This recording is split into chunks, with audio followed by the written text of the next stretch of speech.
Aqui é a Sala Branca, que é o resumo final da exposição, e eu quero fazer uma referência especial às obras onde aparece a Nossa Senhora Aparecida. Ela, nesse momento, está aqui. Essa é uma obra do ano 2000 já, mas ela é uma referência muito antiga. Isso foi feito no ano 2000, mais ou menos, 2001. Então, a bandeira aparece como sempre aparece na minha obra. O mar, a bandeira, a paisagem, a caravela, todos são itens que fazem parte dos símbolos que aparecem na obra. Essa Nossa Senhora Aparecida foi pintada a óleo, aquela outra que está ali. O trabalho foi feito com canetão, caneta hidrocor, que eu fiz um desenho rápido que as crianças, os meus aluninhos, eles repetiram para a gente poder encher a cidade de desenhos da Nossa Senhora Aparecida em função da festa que ia acontecer, da imagem que ia aparecer na cidade. Então, o anúncio, a promoção, né, a publicidade desse momento foi feita com esses desenhos, porque naquela época não era fácil, não tinha como reproduzir, e eles fizeram os desenhos à mão, e centenas de desenhos nós fizemos. Então esse é o meu original daquele momento. Nossa Senhora Aparecida, ela aparece na obra porque ela faz parte da história, da minha história.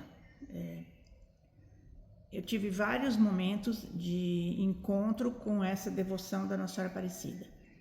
Na minha época, as pessoas não conheciam muito. Na escola, tal, a gente conhecia mais Nossa Senhora de Lourdes, Nossa Senhora de Fátima, a gente não conhecia muito Nossa Senhora Aparecida. Isso ainda não haviam nem feito a Igreja Nova. É só depois que a Igreja Nova aparece é que essa devoção passa a ser mais conhecida e as pessoas começam a fazer as romarias. Uma das primeiras romarias do Brasil saiu aqui de Cambuquira. O senhor Arnaldo fez a primeira romaria, pelo menos da região. Eu não sei se foi a primeira do Brasil, mas ele fez essa romaria durante, não sei exatamente quantos anos, mas durante muitos anos. E as crianças daqui tinham essa devoção à Nossa Senhora Aparecida, tanto que fizeram esses desenhos junto comigo. Eu me lembro de ter conhecido a Igreja Velha, a primeira vez que eu fui à Aparecida. Eu ainda não, talvez a nova estivesse em construção, eu não sei, mas eu fui à Igreja Velha e eu gostei muito de tudo. Gostei da igreja, gostei do que existia em volta da igreja, que era um tumulto de coisas à venda, e eu achei legal. E haviam florzinhas de arame com uns barbantinhos assim de plástico. Havia a Nossa Senhora Aparecida dentro de uma televisãozinha de espelho. Os mais velhos vão se lembrar disso. Então, eu tenho até hoje um espelhinho com a Nossa Senhora Aparecida, lembrando deste momento. Esse era um momento onde essa devoção ela existia mais na zona rural, no interior, que as casas no interior geralmente tinham um terracinho, e esse terracinho geralmente era pintado de azul ou de verde.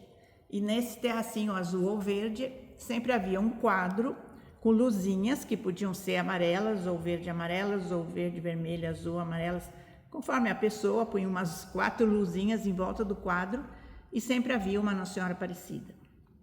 Na fazenda também era normal a gente, quando eu era criança, fazer uma reza no fim da tarde, às 6 da tarde, a gente tomava banho, trocava de roupa e fazíamos uma reza. E nessa reza existia a Nossa Senhora Aparecida, numa mesinha com outros santos, e havia uma fita de cetim que a gente beijava a fita. Então, eu aprendi a gostar da Nossa Senhora Aparecida na fazenda, no interior, também quando eu conheci a própria Igreja Velha. Então, foi nesse momento que isso começou a entrar na minha vida. E eu cheguei a pintar na parede do meu ateliê, e cheguei a fazer muitos desenhos da Nossa Senhora Aparecida. E qual é a história do professor Vanacker de desenhar no chão, das crianças em Cambuquira desenharem no chão, dos seus alunos desenharem no chão? Então, qual é a diferença e quais as semelhanças entre esses trabalhos de você ter contato com os grandes clássicos, mas nesse espaço muito, num ateliê muito artesanal, muito primitivo? Isso é correto dizer? Ou tinha essa coisa, né, da pintura que tem que ter um espaço de um ateliê reservado? Como eram quais são as semelhanças e... Bom, quanto a isso, eu posso dizer que a minha pintura, o meu trabalho de arte, também no teatro, mas eu não estou falando de teatro nessa exposição, eu sempre considero que é uma arte de fundo de quintal. Essa coisa de sentar no chão para desenhar, sempre foi assim. Então, aqui em Cambuquira, eu desenhava no Hotel Elite, no quintal do Hotel Elite. Depois eu passo a desenhar no quintal do Hotel Empresa, ou no meio da rua, ou no parque. Então, eu nunca tive um ateliê muito assim, um lugar muito especial. Meu trabalho sempre é feito dentro de casa, ou principalmente nesse ambiente que é o quintal. E muitas vezes no chão. Muitas vezes sentada no chão, muitas vezes algumas paisagens que tem na parte de Cambuquira foram feitas no meio do pasto. Então eu ia de carro até o meio do pasto, ficava lá e lá eu fazia. Então é uma coisa que nasce muito na própria natureza. Eu nunca tive um ateliê muito fechado. E na praia também, na areia, quer dizer. Então isso é uma característica. E essa característica de fundo de quintal, eu sempre vejo que isso continua. Quer dizer, quando eu vou estudar com o Vanacker, era dentro de um ateliêzinho que ele tinha, mas era um aspecto, assim, também ele sentava no chão, então era volta, né, ao aspecto do chão. E muita coisa foi feita nesse espírito, no espírito doméstico. A Nossa Senhora Aparecida faz parte disso. A Nossa Senhora Aparecida faz parte disso porque a primeiro contato que eu tenho com a Nossa Senhora Aparecida foi no quintal da minha casa. Havia uma caseira que morava no fundo do quintal e ela assistia uma novela que contava a história da Nossa Senhora Aparecida. Então eu era muito criança e eu ia na casa dela assistir os capítulos da novela pelo rádio. Não tinha televisão naquela época, ou se tinha era uma coisa muito rara, era pelo rádio. Então no rádio a gente escutava os capítulos. Então eu lembro da moça que a imagem apareceu na fazenda dela e o marido brigando com ela. Então todo esse drama foi apresentado numa novela no rádio e foi o primeiro contato que eu tive. Mas onde que era o contato? Onde era essa história? No quintal da minha casa. Então, sempre as coisas parece que aconteciam no quintal. E, por coincidência, esse mesmo quintal é hoje o Centro Cultural São Paulo. Depois a casa foi desapropriada e hoje virou o Centro Cultural São Paulo. Aquelas árvores que estão lá no Centro Cultural são as mesmas árvores onde eu comecei a minha vida brincando e tendo contato com os filmes que eu assistia no vizinho e com as imaginações e com a gente fazia teatro, fazia desenhos. Então ali começou a minha obra, vamos dizer, começa no espaço que hoje é o Centro Cultural São Paulo. A importância da palavra fundo de quintal ela está ligada com tudo que você está vendo nas obras, as paisagens que eu sempre pintei, que eu sempre me preocupei, que eu sempre tive dentro dessas paisagens, retratei essas paisagens, porque eu nunca procurei uma arte que fosse, digamos, de galerias,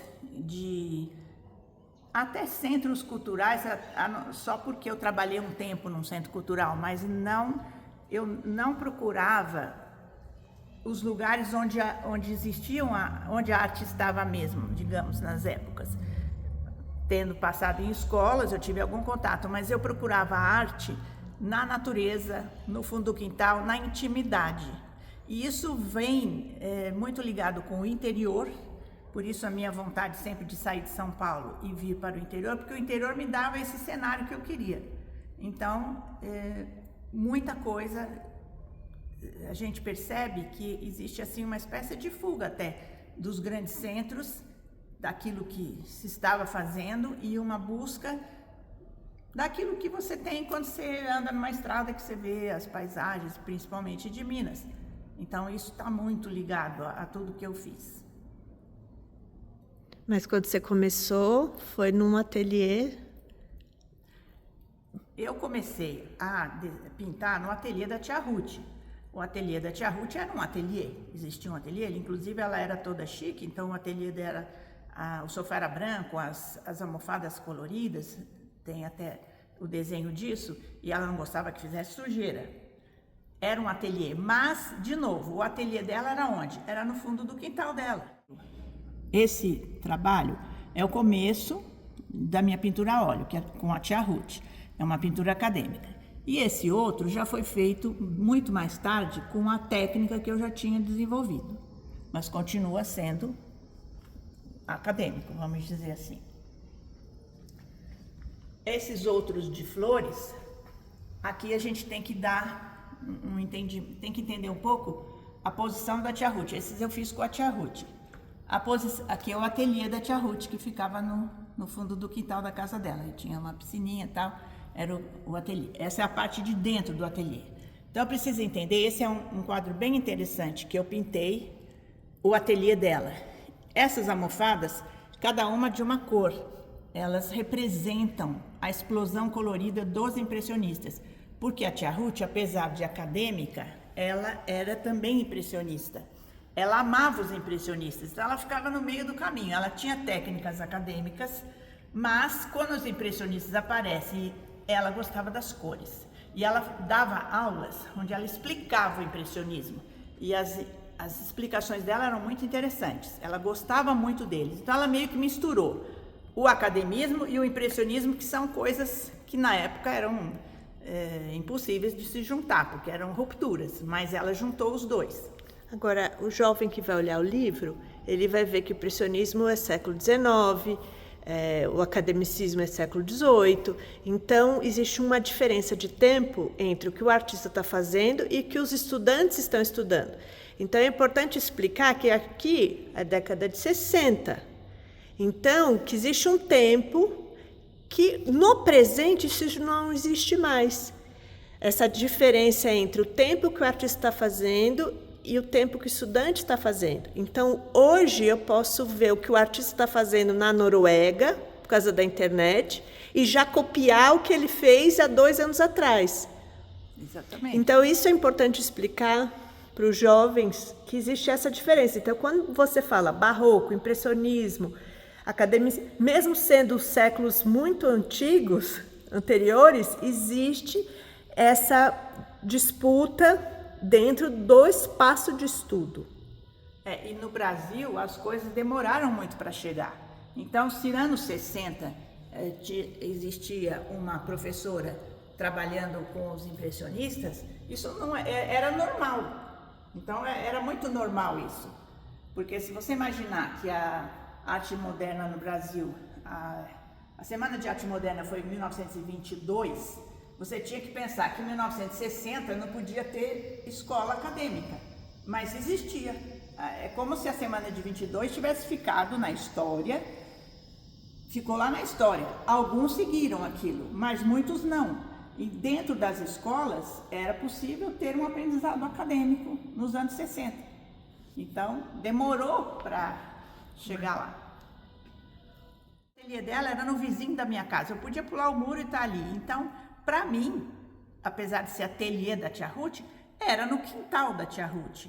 O ateliê do Elmaier, onde eu depois aprendi, onde eu estudei, também era um quartinho no fundo do quintal da casa dele. E mais para frente, o Vanacker também era um quartinho na casa dele. Então, sempre eu tive, tanto os momentos de aprendizagem grande da arte sempre foram assim numa intimidade com a casa, com o quintal, nada a ver com coisas grandiosas, sempre com coisas muito simples. Agora, adorou o Hotel Elite, a Coricuca, a Escola Colorida, todas têm o mesmo perfil. Mesmo perfil. A Escola Colorida surge no quintal da minha casa. No fundo do quintal tinha um quartinho onde foi feita uma escolinha, e era a Escolinha Colorida. Depois, Adorou surgiu no Santa Doroteia, que no fundo o Santa Doroteia, a escola Santa Doroteia, não era a escola mais famosa de São Paulo, mas a escola Santa Doroteia tinha uma intimidade, tinha uma familiaridade e tinha uma coisa de quintal também, porque lá a gente parecia que era uma sequência da nossa própria casa.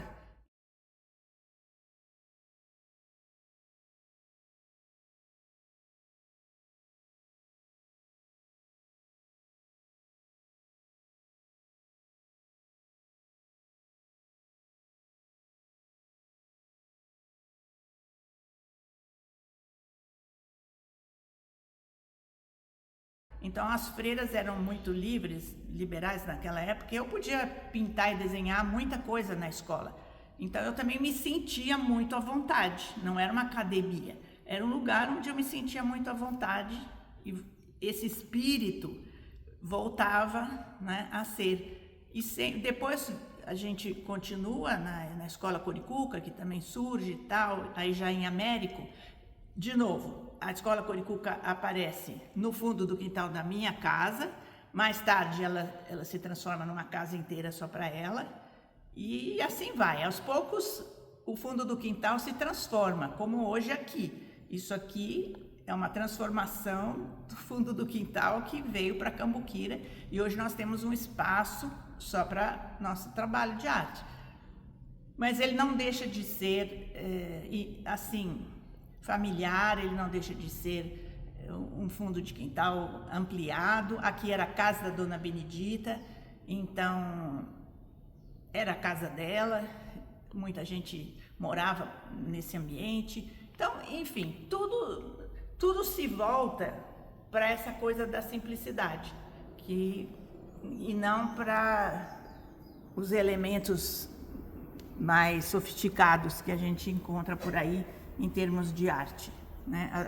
Eu tive poucas experiências em galerias de arte e não deu certo, então eu desisti. Eu tive experiências em enviar obras para salões, também algumas deram certo, outras não.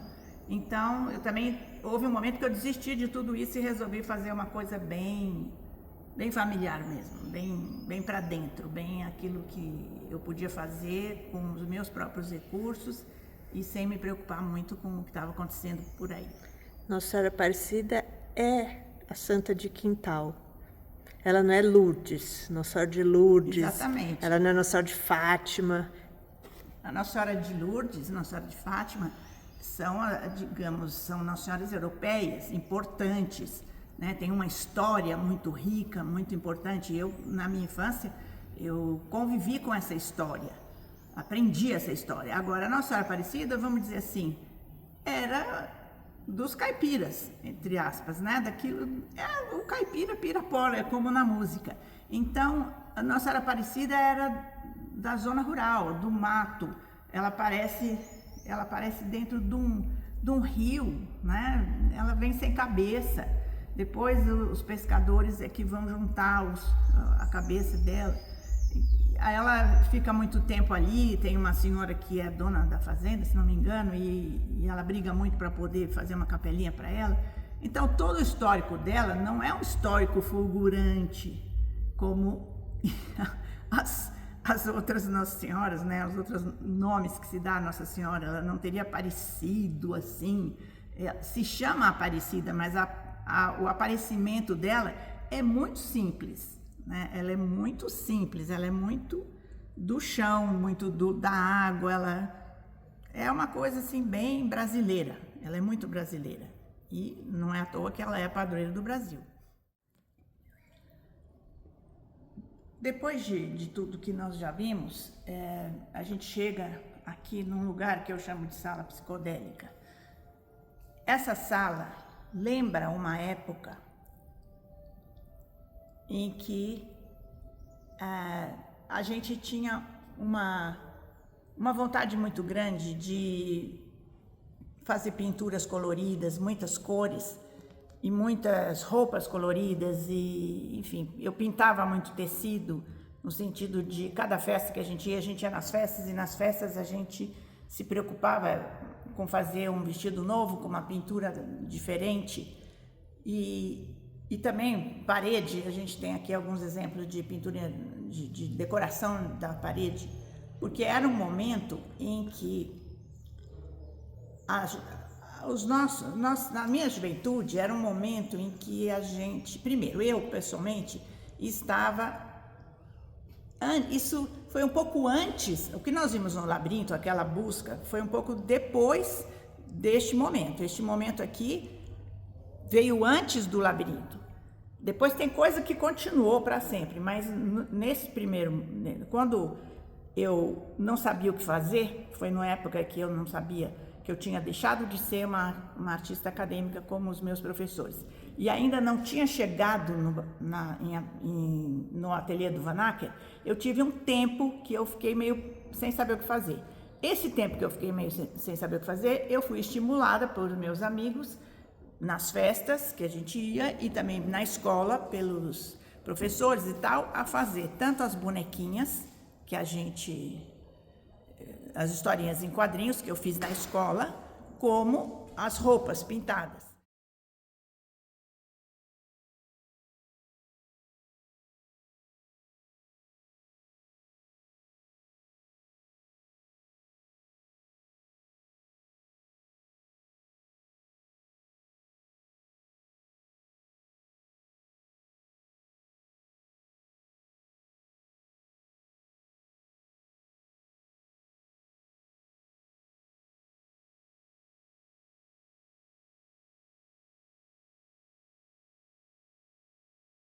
Foi um momento assim, tipo, eu não sei bem o que eu vou fazer na pintura, então vou pintar vestido, vou fazer história em quadrinhos. Isso me deixou, permitiu que eu pudesse me expressar neste momento. Além disso, era um momento trágico no Brasil, estava acontecendo muita coisa, era o tempo que a ditadura estava ficando pesada, mas a gente quase que se refugiava nesses assuntos. Então, ao mesmo tempo, no mundo tinha Beatles, tinha Woodstock, eu estou falando várias coisas não assim próximas, né? E tinha no Brasil a música, a Bossa Nova, Caetano Veloso, a Rita Lee. A Rita Lee era uma pessoa que estudava no Mackenzie e os meus amigos a conheciam, era uma pessoa próxima de nós. O Chico Buarque era outro que era próximo, ele estudava arquitetura e a gente ia na faculdade de arquitetura para ver se a gente via o Chico Buarque ali. Então eles eram pessoas próximas, fazendo música. Ele fez um livro, eu fui lá no shopping para ele assinar um livro para mim. Então esse era o momento. Essas roupas foram feitas num momento de alegria, onde um grupo de jovens procuravam essa alegria entre nós, porque do lado de fora as coisas não estavam bem. Mas dentro de nós, a gente captava aquilo que tinha de mais diferente, de alegria mesmo, é a palavra. E a Dorô? A Dorô surgiu na escola, anos 63, por aí, quando eu estava no curso normal. A Dorô surge porque a gente dava aula para as crianças, então era um jeito de trabalhar com criança, era criar personagem para poder conversar com elas. Então eu criei o personagem e eu fazia as historinhas, e as historinhas apareciam na parede e as crianças pequenas gostavam de ver, os grandes também, e as coisas. A Dorô foi virando uma personagem da escola, mas ela também fala da família, quando tem vários personagens e tal, e ela era uma história em quadrinho diferente das outras. Nesse tempo ainda não tinha Mônica. E como é que você distribuía as histórias da Dorô? Primeiro eu fazia um tipo de jornalzinho e punha na parede, todo mundo via, era o colorido, é o que tem aí na exposição.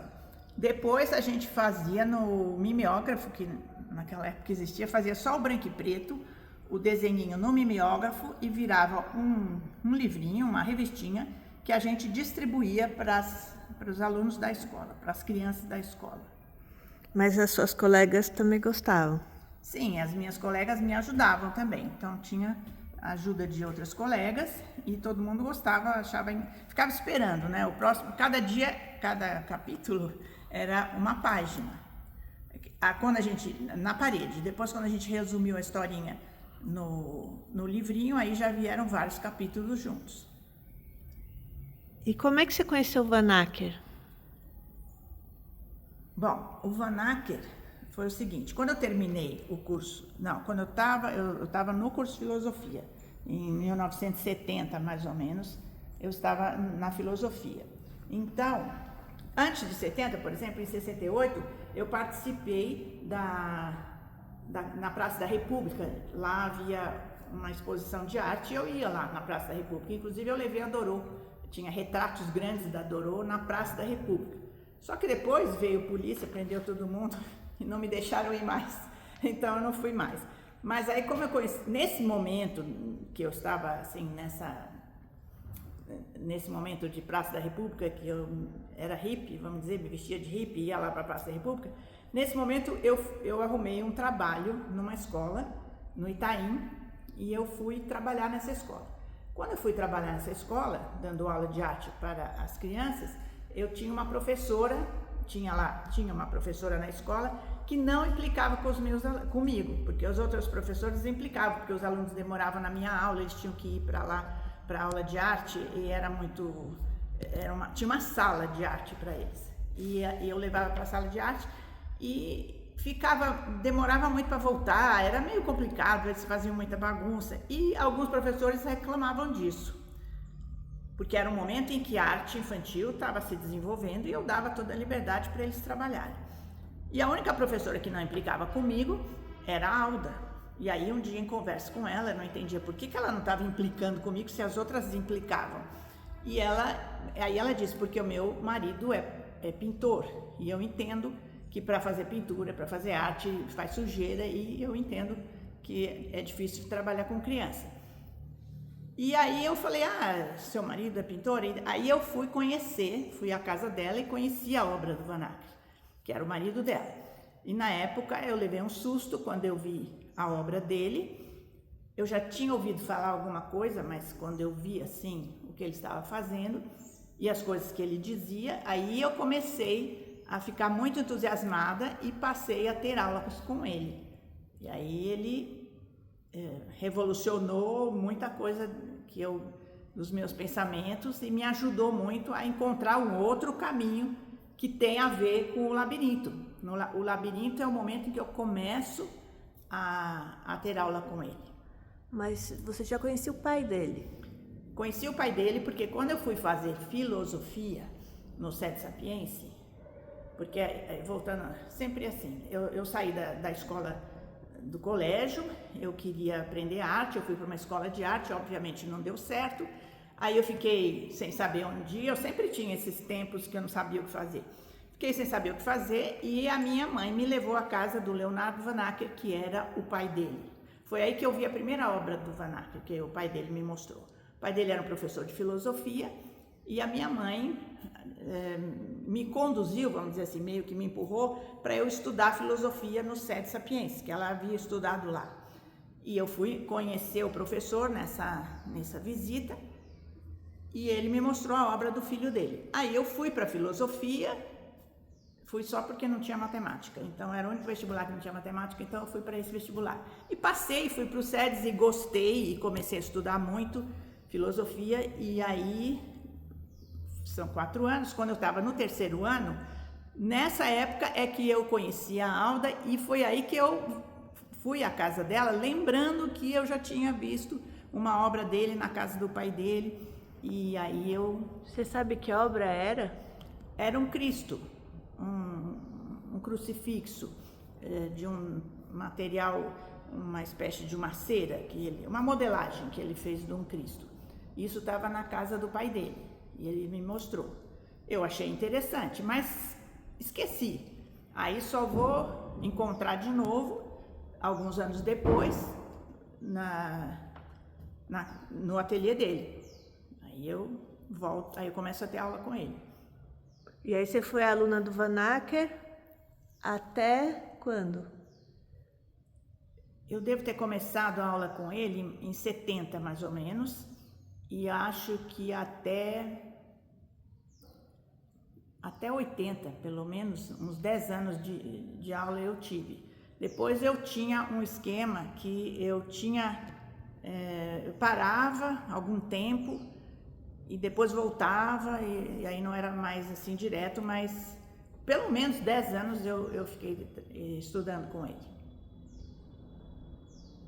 Estudei a pintura, estudei a história da arte, foi aí que mergulhei na história da arte, e estudei os antigos, os clássicos, e aí nós discutíamos, né, sobre o que estava acontecendo na arte e como caminhar no meio de uma confusão que tinha na minha cabeça e tinha no mundo artístico da época.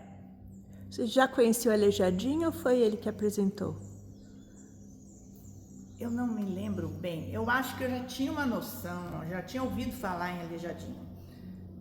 Mas eu comecei foi ele que me apresentou, eu não me lembro exatamente, mas acho que foi ele que me apresentou. Mas eu já tinha algum conhecimento, porque a minha mãe conta que a minha avó, assim, a Prado, descobriu a obra do Aleijadinho em Ouro Preto, quando o Aleijadinho foi, hoje ele é enterrado em Ouro Preto, quando foram colocar o Aleijadinho no túmulo, que é hoje, a minha avó estava lá, então ela participou desse momento, e ela voltou contando, isso nem sei quando foi, e ela voltou contando que havia um artista no Brasil, assim e tal, e que contando como ele era, falando muito bem da obra dele. Mas isso ficou lá atrás, né? Esquecido, né? Foi esquecido, esse momento foi esquecido. Depois a minha mãe relembrou que a minha avó já tinha falado para ela a respeito do Aleijadinho. Nos anos 70, isso é importante historicamente, nos anos 70 o Aleijadinho não era valorizado. O Aleijadinho passa a ser valorizado depois, anos 80, por aí. Em 65, 60, até 70, quando eu comecei a ter aula com o Vanacker, algumas pessoas falavam dele. Havia lá as figuras dos profetas, na FAAP, por exemplo, tinha a figura dos profetas. Quer dizer, algumas pessoas falavam que existia o Aleijadinho, mas não era usual estudar o Aleijadinho, era alguma coisa lá longe. Para os acadêmicos, o Aleijadinho não era um grande artista, porque eles achavam que o Aleijadinho fazia as coisas não muito perfeitas, segundo o ponto de vista acadêmico. E segundo o ponto de vista da arte moderna, que estava nascendo violentamente naquela época, o Aleijadinho era um figurativo e um religioso. Então, a arte da época também não dava muito valor. Ele vai ser valorizado depois, quando alguns críticos internacionais vêm ao Brasil, começam a observar a obra dele, escrevem livros sobre ele, aí o pessoal começa a valorizar. Então, eu acho que ele é valorizado lá pelos anos 80 para frente. Precisa explicar um pouco para os jovens a academia, o que é pintura acadêmica. Tá, isso é importante. Então, o que é acadêmico? Nós tínhamos no Brasil, vamos pegar o Brasil, nós tínhamos no Brasil a arte colonial, que é o barroco, o Aleijadinho e todos os outros da época colonial, fazendo aquela obra, Ouro Preto, Tiradentes, enfim, essa arte que estava existindo. Aí, Dom João VI vem para o Brasil com a missão francesa. Eu não tenho exatamente a informação se a missão francesa veio junto com o Dom João VI ou veio depois. Bom, então veio junto, então que tenha vindo. O Dom João VI foge de Napoleão e instala o Império, o Reino de Portugal no Brasil, né? Traz tudo para cá. Então, nessa época, Napoleão decide lá na Europa que o bom é o neoclassicismo, é voltar aos clássicos, é acabar o barroco. O barroco, você tem Versailles, você tem grandes obras barrocas na Alemanha, em vários países da Europa, você tem grandes obras barrocas, que estava no máximo, estava no tempo do rococó, que é o máximo do barroco. Aí vem Napoleão e acaba com tudo isso, fala assim, não, chega de voar, chega de sonho, chega, que o barroco é um voo, é um sonho, é uma libertação, então vamos parar com isso, vamos ser neoclassicistas, vamos pegar os gregos de novo e vamos mais comportados. E isso chega no Brasil, com essa ideia. Então, a missão francesa chega no Brasil e acaba com o barroco. Vamos parar com isso. Agora não quer mais aleijadinho, não quer mais nada disso. Então, eles criam uma academia, que já existe na Europa e que vai ser trazida para nós. Então, agora, o artista precisa ir para a escola e aprender várias coisas. E aí, várias regras. Então, vamos pegar os gregos, vamos pegar o Michelangelo, partes com gesso, pega a mão do Michelangelo, pega gesso e tal, e copia peças de gesso, aprende luz e sombra, aprende como se faz um reflexo, aprende como se faz. Então, acaba um pouco com a liberdade que o artista tinha antes desse momento e resolve colocar o pintor, estou falando, quando eu falo artista, falo do pintor, coloca o pintor dentro de uma forma. Geralmente se usam cores escuras na pintura, geralmente se trabalha dentro dos ateliês, com pouca luz, e esses valores vão sendo colocados. Então, existe no Brasil alguns acadêmicos muito famosos, que hoje em dia são valorizados. Hoje em dia a arte acadêmica está sendo revista. Mas isso é o acadêmico. Então, quando eu era criança, que eu fui aprender e que eu fiz aquele desenho que é um gesso de um grego perfeito, com todos os seus detalhes, usando carvão e tal, isso era uma obra acadêmica, era assim que se ensinava nas escolas de arte. Então, eu tive, nos primeiros momentos, esse tipo de aprendizado. Agora, depois, quando chegam os impressionistas na Europa, os impressionistas resolvem acabar com o acadêmico, é sempre assim, mudando em relação ao anterior. Então, os impressionistas, a Revolução Impressionista agora não quer mais acadêmico, agora a gente vai pintar com cores fortes, a gente vai pintar o ar, o movimento, a luz, a gente vai pintar fora, vai pintar paisagem, não tem mais ateliê, pinta onde quiser e tal. Então, vem os impressionistas com todo aquele colorido que tem a ver com a descoberta da fotografia, porque o academismo era fotográfico, servia para fazer histórias e retratar a sociedade, retratar pessoas, como a foto. E aí não precisa mais de fotografia, já existe. Então, para que você precisa retratar uma pessoa exatamente como ela é, se a fotografia existe? Então, quando a fotografia aparece e outras leis da ótica são descobertas, os impressionistas falam assim, então agora pintar é liberdade de fazer cores e tal, e nós não vamos mais ficar fazendo fotográfico. Aí vem os impressionistas e a partir daí, no futuro, virão todos os outros da arte moderna, chamada, né, vamos entre aspas, digamos, a arte moderna. Então, há uma ruptura entre os acadêmicos e os impressionistas, é a primeira ruptura, depois virão outras. E só para localizar, por exemplo, o Edgar Elmayer, que era meu professor, ele era acadêmico. A tia Ruth também era acadêmica.